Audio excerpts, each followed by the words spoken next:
ಇದು ಹುಣಗುಂದ ಮತಕ್ಷೇತ್ರದ ರೈತರ ಪಾಡು.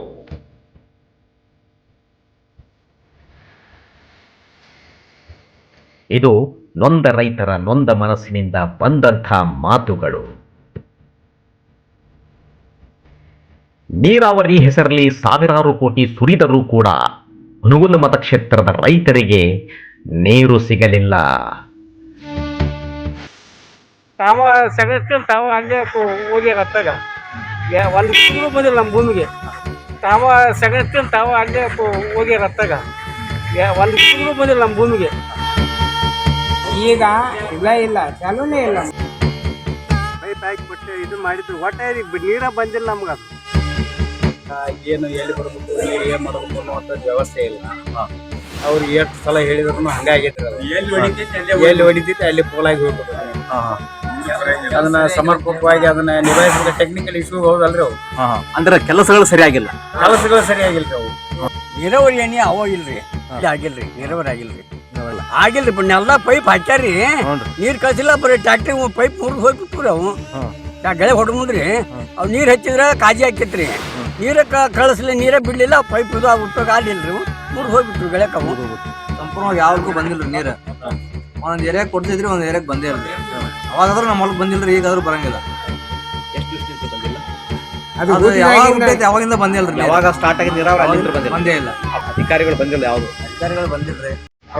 ಅವ್ರು ಬಂದ್ರೆ ಇಲ್ಲಿ ಬಂದ್ 4 ಮಂದಿ ಮೀಟಿಂಗ್ ಮಾಡಿದ್ರೆ ಇಲ್ಲ ಸುಮ್ಮನೆ ಹೋಗ್ಬಿಡುದು. ನೀರು ಬಗ್ಗೆ ಎಲ್ಲಾರು ಹೇಳಿದಾರೆ ಸರ್. ಎಲ್ಲ ಬಡ್ರು ಎಲ್ಲ ರೈತರೆಲ್ಲ ಓದಿರ್ತಾರ. ಅವ್ರ ತನಗೆ ಗೊತ್ತಿರೋ ಗೊತ್ತಿದೆ. ಸಾವಿರಾರು ಕೋಟಿ ಅನುದಾನ ತಂದದೆ ನೀರಾವರಿ. ಈಗ ಅದ್ರದ್ದು ದುರುಪಯೋಗ ಆಗೈತೆ ಅಥವಾ ಸದುಪಯೋಗ ಆಗೈತೆ? ಸದುಪಯೋಗ ಆದ್ರೆ ಸಕ್ಸಸ್ ಸದುಪಯೋಗ ಆಗತ್ತೆ. ದುರುಪಯೋಗ ಅದು ಇದು ಕಾಮಗಾರಿ ಸರಿ ಆಗ್ಲಿಕ್ಕಂದ್ರೆ ಅದು ದುರುಪಯೋಗ ಆದಂಗ ಅದು. ಅಂದ್ರೆ ಪೈಪ್ಗಳನ್ನೆಲ್ಲ ಸರಿ ಹಾಕಿಲ್ಲ. ಅದು ಈಗ ಬಿಟ್ಟು ಕೂಡಲೇ ಎಲ್ಲಿ ಬೇಕಾದ್ರೆ ಪಟ್ಟು ಹೊಡೆದು ಬರುತ್ತೆ. ಇಲ್ಲ ಅಂದ್ರೆ ನಾವು ಏನ್ ಮಾಡಕ್ಕಾಗಲ್ಲ. ಆಗೈತ್ರಿ, ಆಗಿ ಉಪಯೋಗಿಲ್ಲ. ಒಂದ್ ದಿವ್ಸ ಬಂದು ಅಂದ್ರೆ ಕಲಸ್ ಒಂದ್ ಪೀಕ್ ಬರ್ಬೇಕಾದ್ರೆ 2 ಸಲ ನೀರ್ ಬಿಡ್ತಾರ. ಒಂದ್ ಪೀಕಿಗೆ 2 ಸಲ ಕೊಟ್ಟಾರ ನೀರು. ಒಟ್ಟು ನೀರವ್ರ ಮತ್ತೆ ಸಾಮಾನ ಎಲ್ಲಿ ಬೇಕಾದ್ರೆ ಹೊಡಿತವಲ್ರಿ. ನಾವೆಲ್ಲ ಹಾಕೊಂತೀವಿ. ದೊಡ್ಡ ಮೇಲ್ನೈನ್ ಪೈಪ್ ಅವ್ರು ಹೆವಿ ಹಾಕೊಂಡು ಹಾಕಿದಾಗಿಲ್ರಿ. ಅವ್ರು ಎಲ್ಲಿ ನೀರು ಅಲ್ಲಿ ಹೊಡಿತೀವಿ ಅಂತ ಕೇಳ್ಬಿಡ್ತಾರೆ. ಅವ್ರು ಫಸ್ಟ್ 2 ವರ್ಷ ಬಡ್ಜೆಟ್ ನಡೀತ್ರಿ. ಅವೆಲ್ಲ ಇದು ಪೈಪ್ ಡ್ರಿಪ್ ಪೈಪ್ ಎಲ್ಲ ಕೊಟ್ಟಾರೆ. ಕೊಟ್ಟು ಎಳಿಸ್ಕೊಂಡ್ರು, ಎಲ್ಲ ಮಾಡಿದ್ರು. ಅವಾಗ ಫೋಟೋ ಹುಡ್ಕೊಂಡ್ರು. ಅವಾಗ ಒಂದಿಟ್ಟು ಬಿಟ್ರು, 1-2 ವಾರ ನೀರು ಕೊಟ್ರಿ. ಹಳ್ಳಿ ಈ 3 ವರ್ಷ ಆತ್ರಿ ಒಮ್ಮೆ ಯಾವಾಗ ಕೊಡ್ತಾರೆ ಬೀಜಗಳು ಬಿತ್ತು ಟೈಮ್ ಲಾಸ್ಟ್ ಟೈಮ್ದಾಗ ಬಂದು. ಇವತ್ತಂತೂ ಹೊಟ್ಟೆ ಇಲ್ಲ.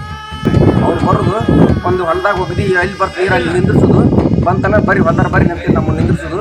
ಉತ್ತಾರ ತೊಗೊಂಡು ಫೋಟೋ ಹುಡ್ಕೊಂಡು ಡ್ರಿಪ್ ಪೈಪ್ ಚಲೋ ಮಾಡಿ ಒಂದು 10 ನಿಮಿಷ ನೀರು ಕೊಟ್ಟು ಎಲ್ಲ ಗ್ಯಾಂಗ್ ಕೂಡಿ ಅದನ್ನ ಬರ್ಕೊಂಡು ಸಲುವಾಗಿ ಒಂದು ನಮ್ಮೂರಾಗ ಒಂದು ಒಳ್ಳೆ ಒಂದು ಓಪನ್ ಮಾಡೋದು ರೆಡಿ.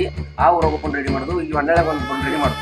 ಅದನ್ನ ಮಾಡ್ಕೊಂಡು ಫೋಟೋ ಹೊಡ್ಕೊಂಡು ಒಂದು ವರ್ಕ್ ಚಲೋ ಅಂತೇಳಿ ನಮ್ಮ ಹೊಲವನ್ನು ನಿಂದಿರಿಸಿ ಫೋಟೋ ಹೊಡಿಸ್ಕೊಂಡು ನಿಮ್ಮ ಹೊಲಕ್ಕಿನ ಕಾಯಿ ನೀರು ಕೊಡ್ತೀವಿ ಅಂತೇಳಿ ಅದಕ್ಕೆ ಮಾಡಿ ಮತ್ತೆ ಹೊಳ್ಳಿ ಅದರ ಲೆಕ್ಕನ ಮಾಡಿಬಿಟ್ರಿ. ಬಟ್ ಕೊಡೋಲ್ಲ ನೀರು ಬರಲ್ಲ. ನೀರೇ ಬಂದ್ರೆ ಎಲ್ಲಿ ನಿಲ್ಸಿ ತಗೋಬೇಕ್ರಿ.